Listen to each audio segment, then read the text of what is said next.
You ever meet someone so full of themselves, you start wondering if their ego needs its own parking space? Yeah, that was Tyler Grant. 19 years old, fresh out of high school, working the front desk at a customer call center in rainy Portland, Oregon. He wasn't mean, just loud. The kind of guy who thought the world was a stage, and everyone else was background noise. Across the office at Evan Walker, mid-20s, calm, soft-spoken. The kind of guy who got work done quietly and went home without ever making a scene.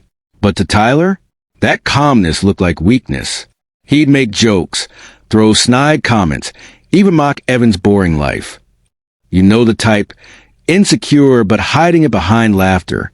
One Friday, word got around that Tyler had been bragging in the break room, saying he could run circles around Evan, that Evan was too slow to keep up in the real world. Evan didn't bite. He just smiled, nodded, and went back to sorting out his client files. But inside, a spark lit, not of anger, not even humiliation, just inspiration. Because if Tyler wanted a game, Evan would give him one.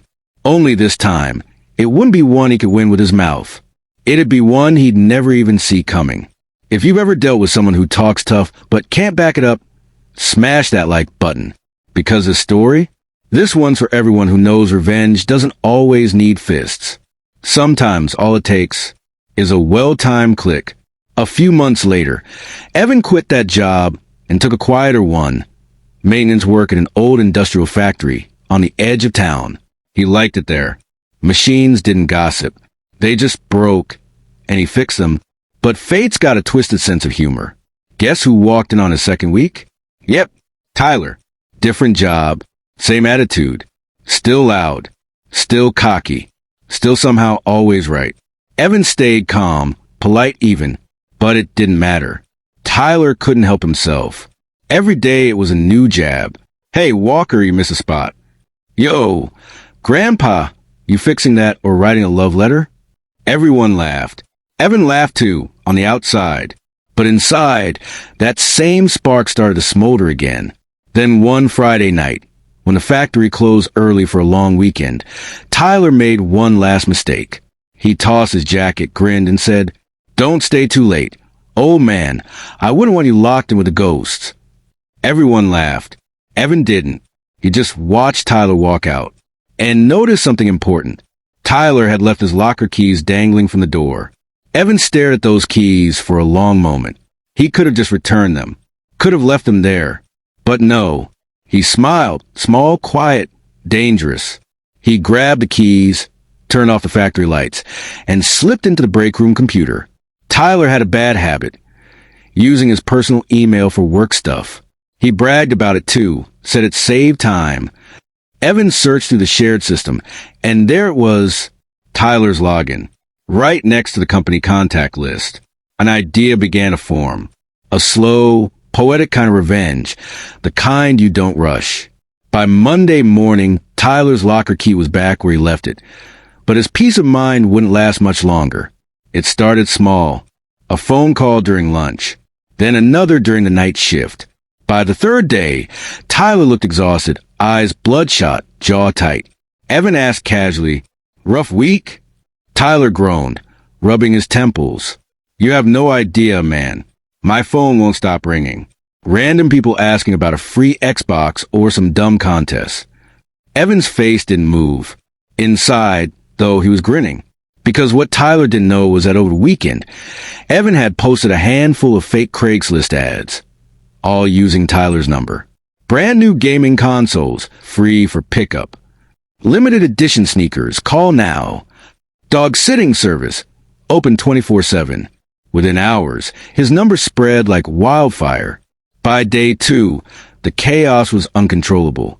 Kids, teenagers, parents, late-night creeps. Everyone, calling, texting.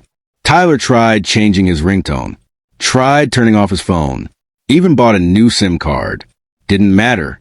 The calls found him. Weeks passed, and Tyler was unraveling. He stopped joking. He stopped showing off. He started avoiding eye contact. Evan just kept his head down, pretending not to notice. Then one morning, the phone calls finally stopped. Peace. Silence. At least, that's what Tyler thought, until the company landline rang.